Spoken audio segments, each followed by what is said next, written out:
In 7th grade, my family just in general fell in a lot of hard times. That caused us to already the finances to be split once they got divorced and they separated. But then also to make matters worse was the matter of my mom getting hurt on the job. So pretty much all within a very short time period, our financial situation totally changed. I wasn't the breadwinner, but there was definitely a large amount of my money that was going towards bills. I want to say around like 70 or 80%. Access in general just seemed so limited throughout high school. So it was, for me, college seemed totally out of the question. Especially once I started working, it was pretty much like, okay, this is gonna be it, nothing else. Zach was in this tough spot where he didn't have a place to live there for a little bit and ended up coming to live in a facility that we had. And when he did that, we started to meet together regularly. I wasn't the worst student in the world. I just didn't really show a whole lot of effort ever.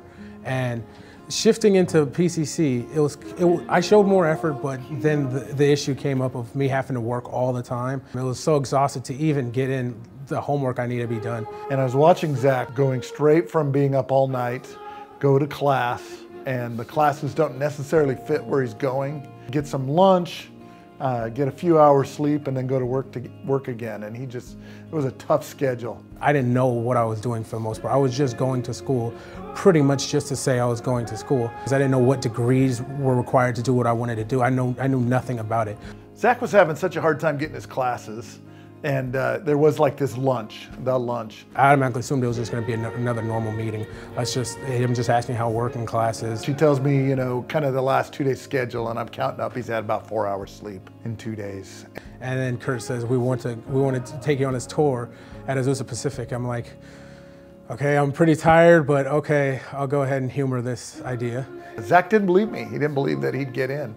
For whatever reason, he was pretty adamant, almost with a force that it wouldn't work, which just kind of made me meet him force with force. And we get to Azusa Pacific, and it's weird. It's almost like a VIP treatment. So we went on a tour with Dave. He's the vice president of admissions, and he pretty much gave us a grand tour. And as we were walking around, I was like, wow, this is like paradise compared to where I was and where I thought I would be. I could see the excitement in his eyes, and he said, I will do whatever it takes to get here. So it was kind of bittersweet, because once again, still I felt that it wasn't going to happen. So I kind of feel like something that was unachievable was dangled in front of my face. But you know, little did I know. I remember getting a call saying I was accepted in, and it still didn't resonate with me.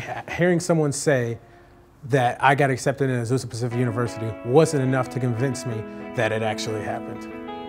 Because I didn't have this overwhelming pressure of having to work full-time, having to pay bills and everything, and especially living on campus, just being able to walk to work and walk to school within like 90 seconds helped so much, and it totally shifted my GPA. And it's like totally different people have these grades, like from horrible student to, hey, this guy actually might be showing effort for once.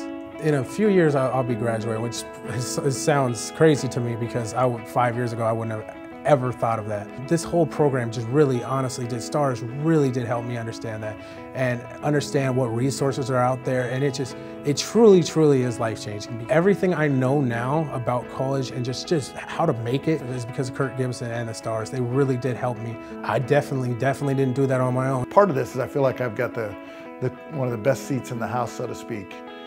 You know, you get to see this aha come on students' faces. And when you witness that transformation, you know, there's such a purity in that. And that transforms you, and it really refreshes you. Me and Kurt Gibson, I mean, I joke around with him all the time. Like I tell everyone he's like a son to me. And, you know, I feel like he really did play a huge role in my life. And, you know, he has a great sense of humor. He's helped me and my brother out, my family a lot. And, you know, I feel really close with him. I feel I can disclose a lot to him. And I don't know how to say this without sounding ridiculous, but he really is like a father to me. I know it sounds cliche, but, you know, he really has done a lot for me. There's certain people you know, and Zach's one of those, that you know you're going to know your whole life. And even though Zach likes to pretend he's my father, he's probably going to outlive me. And I just know that he's going to be at my funeral. I don't know how else to say it. We're going to be that long of friends. And it is true friendship, because it's not like I'm a program manager or program director and he's the student. It's like we're both at the same hospital and I'm a few weeks ahead of him. And we're both kind of working on the same stuff. We're both doing that together.